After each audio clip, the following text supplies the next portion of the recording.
Want to know more about where we came from? We've got a happening history lesson today on The Express.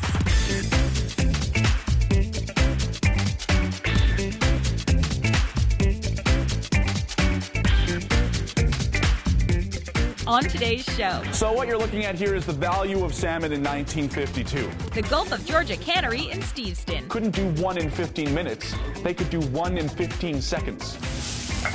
North Vancouver's Tomahawk restaurant. That's what's great about this place. You come in and you just feel at home. The Lumberjack Show at Grouse Mountain. With a significant lead. The Afrobeat of Miami Device. See that and more local expression.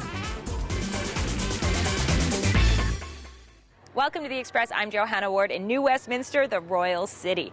Hard to imagine that back in the 1860s, a lot here sold for $200. Of course, this isn't the only place where things have changed. Over the weekend, Parks Canada celebrated 100 years, and we caught the buzz at the Gulf of Georgia Cannery. Butchermen that we had working at this cannery couldn't do 1 in 15 minutes. They could do 1 in 15 seconds. History and theater are my two passions, and if I could marry the two, it would be the perfect job, so I've found it right here. My name is Chester Walker. My friends call me Chet, and you can feel free to do the same. He's a theater student from SFU, and here at the cannery, Mark plays the role of Chet Walker. We start our tour right here on the receiving floor. And he educates the public about the importance of this historical site. This is called a pewing stick. It was a very hard place to work. You were dealing with a lot of dangers and mechanization, hard conditions for the laborers themselves, inequality in the workplace. So what you're looking at here is the value of salmon in 1952. Today is a particularly important day to celebrate the cannery. There's cake. This year, Parks Canada celebrates its 100th anniversary, so it's a really unique time in Canadian history. Parks Canada has been essential in keeping the cannery in its original form, which opened in 1894. For Mark, to prepare for this role was a lot of work.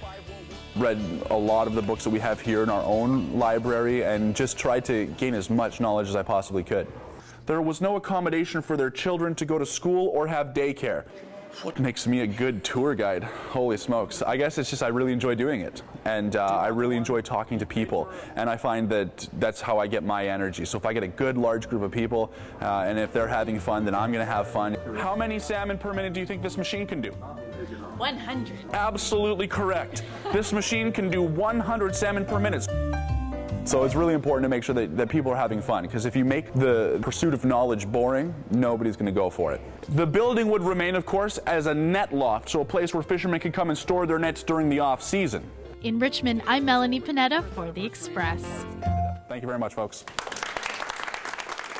Tours happen daily at the cannery, and if you'd like to find out about upcoming special events, you can do so online at gulfofgeorgiacannery.com. Now, another place in the Lower Mainland with lots of history is the Tomahawk restaurant in North Vancouver. In fact, they've been serving up their famous Yukon breakfast since 1926. The Yukon is what it's famous for. More than half of the tables get a Yukon. It's been here forever and ever.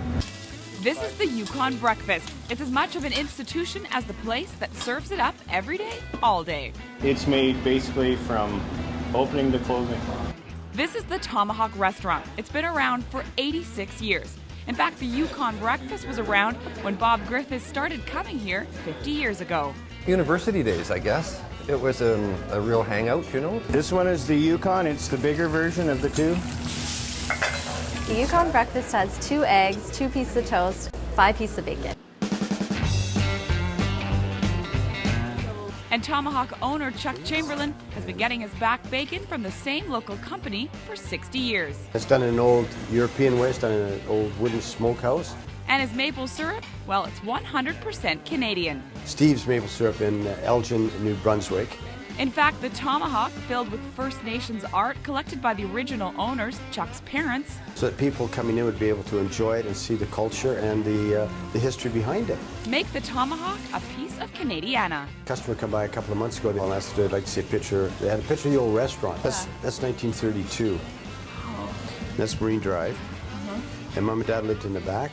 And it hasn't changed. It's the same now as it was then. Nothing changes. It's, you know, and that's what's great about this place. You come in and you just feel at home. This is Canada. This is what we're all about. And the next generation of regular customers is already digging in. Thomas, what do you like about coming to the Tomahawk? It's really different than other places.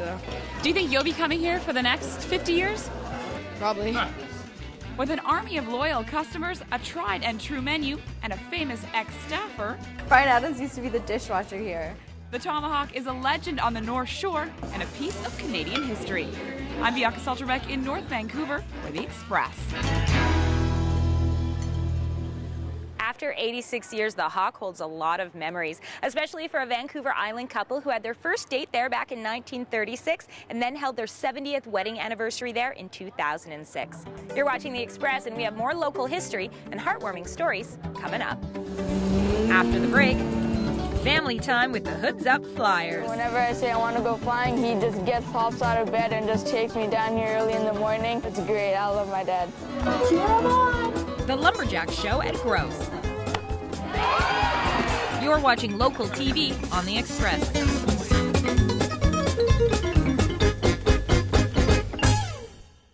Community programming on Shaw has been generously sponsored in part by...